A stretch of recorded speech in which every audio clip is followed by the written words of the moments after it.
Hello friends, welcome back to my channel. ಇವತ್ತು ನಾನು ನಿಮಗೆ ಆಲೂ ಪರಾಟನ ಯಾವ ರೀತಿ ಮಾಡೋದು ಅಂತ ಹೇಳ್ಕೊಡ್ತಾ ಇದ್ದೀನಿ. ಬನ್ನಿ ಅದನ್ನು ಯಾವ ರೀತಿ ಮಾಡೋದು ಅಂತ ನೋಡೋಣ.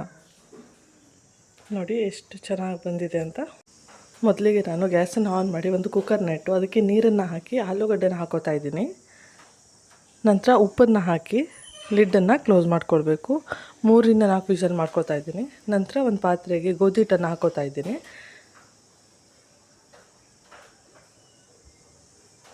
ಇದಕ್ಕೆ ಉಪ್ಪು ಮತ್ತು ಎಣ್ಣೆನ ಹಾಕ್ಕೊಳ್ಬೇಕು. ಚಪಾತಿ ಹಿಟ್ಟನ್ನು ಯಾವ ಥರ ನಾದ್ಕೊಳ್ತೀವೋ ಅದೇ ಥರ ಚೆನ್ನಾಗಿ ನಾದ್ಕೊಳ್ಬೇಕು. ಸ್ವಲ್ಪ ಸ್ವಲ್ಪ ನೀರನ್ನು ಹಾಕಿ ಚೆನ್ನಾಗಿ ನಾದ್ಕೋತಾ ಇದ್ದೀನಿ.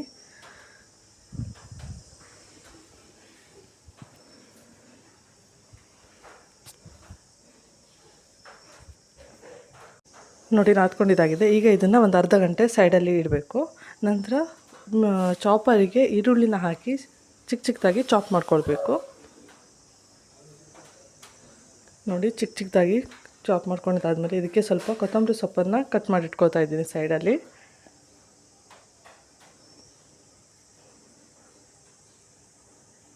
ನಂತರ ಶುಂಠಿನ ಚಿಕ್ಕದಾಗಿ ಕಟ್ ಮಾಡಿ ಅದನ್ನು ಕೂಡ ಚಾಪರಲ್ಲಿ ಹಾಕೋತಾ ಇದ್ದೀನಿ. ಯಾಕಂದರೆ ಅದು ಚಿಕ್ಕ ಚಿಕ್ಕದಾಗಿದ್ದರೆ ಚೆನ್ನಾಗಿರುತ್ತೆ ಅಂತ. ನೋಡಿ, ಕಟ್ ಮಾಡ್ಕೊಂಡಿದ್ದಾಗಿದೆ. ನಂತರ ಬೇಯಿಸಿಟ್ಕೊಂಡಿರೋ ಆಲೂಗಡ್ಡೆನ ಒಂದು ಪಾತ್ರೆಯಲ್ಲಿ ಹಾಕೋತಾ ಇದ್ದೀನಿ, ಸಿಪ್ಪೆನ ತೆಗೆದು.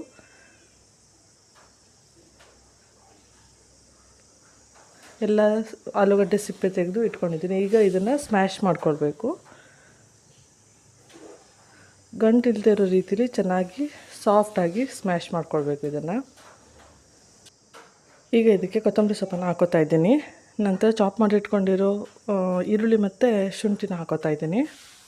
ನಂತರ 1 ಸ್ಪೂನ್ ಗರಂ ಮಸಾಲ, ಸ್ವಲ್ಪ ಅರಿಶಿನ ಪೌಡರ್, ಸ್ವಲ್ಪ ಉಪ್ಪು, ನಂತರ ಜೀರಿಗೆ ಪೌಡರ್ ಮತ್ತು ಕೊತ್ತಂಬರಿ ಪೌಡ್ರನ್ನ ಹಾಕ್ಕೊಂಡು ಚೆನ್ನಾಗಿ ಒಂದಕ್ಕೊಂದು ಮಿಕ್ಸ್ ಆಗೋ ರೀತಿಲಿ ಮಿಕ್ಸ್ ಮಾಡ್ಕೊಳ್ಬೇಕು. ಸ್ವಲ್ಪನೂ ಗಂಟಿರಬಾರ್ದು ಆಲೂಗಡ್ಡೆ, ಸ್ಮೂತಾಗಿ ನೋಡಿ ಈ ರೀತಿಯಾಗಿ ಮಿಕ್ಸ್ ಮಾಡಬೇಕು.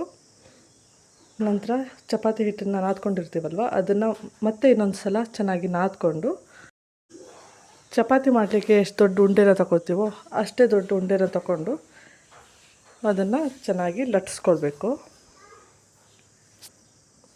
ನೋಡಿ, ಒಂದು ಪೂರಿ ಸೈಜಿಗೆ ಬಂದಮೇಲೆ ಪೂರಿ ಸೈಜ್ ಬರೋವರೆಗೂ ಲಟ್ಟಿಸ್ಕೊಂಡು, ನೋಡಿ ಇಷ್ಟು ಸಣ್ಣ ಇರಬೇಕಾದ್ರೇ ಅದಕ್ಕೆ ಸ್ಟಫಿಂಗ್ನ ತುಂಬಿ ಅದನ್ನು ಕ್ಲೋಸ್ ಮಾಡಬೇಕು. ನೋಡಿ, ಅದು ಚೆನ್ನಾಗಿ ಕ್ಲೋಸ್ ಆದಮೇಲೆ ಅದನ್ನು ಕೂಡ ಮತ್ತೆ ಸ್ವಲ್ಪ ಪ್ರೆಸ್ ಮಾಡಿ ನಿಧಾನವಾಗಿ ಲಟ್ಟಿಸ್ಕೊಳ್ಬೇಕು. ಜಾಸ್ತಿ ಪ್ರೆಸ್ ಮಾಡಬಾರ್ದು, ಯಾಕಂದರೆ ಅದು ಸೈಡಲ್ಲೆಲ್ಲ ಒಡೆದೋಗಿ ಅದು ಒಳಗಡೆ ಇರೋ ಸ್ಟಫಿಂಗ್ ಹೊರಗಡೆ ಬಂದುಬಿಡತ್ತೆ. ಅದಕ್ಕೋಸ್ಕರ ನಿಧಾನವಾಗಿ ಪ್ರೆಸ್ ಮಾಡ್ತಾ ಪರಾಟನ ಮಾಡ್ಕೊಳ್ಬೇಕು.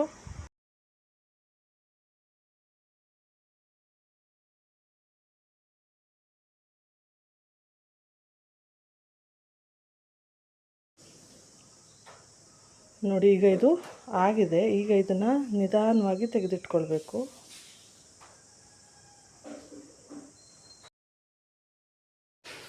ಈಗ ಒಂದು ತವನ ಇಟ್ಕೊಂಡಿದ್ದೀನಿ. ಗ್ಯಾಸನ್ನು ಆನ್ ಮಾಡಿ ಅದಕ್ಕೆ ತುಪ್ಪನ ಹಾಕೋತಾ ಇದ್ದೀನಿ. ತವಕ್ಕಾದ್ಮೇಲೆ ಮಾಡಿಟ್ಕೊಂಡಿರೋ ಪರಾಟನ ಹಾಕೋತಾ ಇದ್ದೀನಿ. ನೋಡಿ, ಮೇಲ್ಗಡೆನೂ ಸ್ವಲ್ಪ ತುಪ್ಪನ ಹಾಕೋತಾ ಇದ್ದೀನಿ. ಎರಡೂ ಕಡೆನೂ ಚೆನ್ನಾಗಿ ಬೇಯಿಸ್ಕೊಳ್ಬೇಕು. ನೋಡಿ, ಒಂದು ಕಡೆ ಆಗಿದೆ. ಈಗ ಇನ್ನೊಂದು ಕಡೆ ಬೇಯಿಸ್ಕೊಳ್ಬೇಕು. ನೋಡಿ, ಈಗ ಎರಡೂ ಕಡೆನೂ ಚೆನ್ನಾಗಿ ಬೆಂದಿದೆ. ಇವಾಗಿದು ರೆಡಿಯಾಗಿದೆ. ಈ ಆಲೂ ಪರಾಟ ರೆಸಿಪಿ ನಿಮಗೆ ಇಷ್ಟ ಆಗಿದ್ದರೆ ಪ್ಲೀಸ್ ಸಬ್ಸ್ಕ್ರೈಬ್ ಮಾಡಿ, ಲೈಕ್ ಮಾಡಿ, ಶೇರ್ ಮಾಡಿ, ಕಾಮೆಂಟ್ ಮಾಡಿ. Thanks for watching.